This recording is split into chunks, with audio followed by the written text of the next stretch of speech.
she made a, positive step for generations to follow. So I'm very proud and happy for her.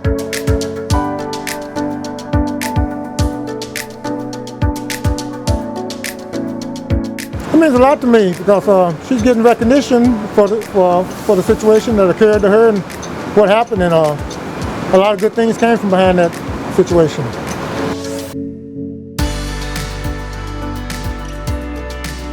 On this route here, 75% of my passengers rely on this as their sole transportation.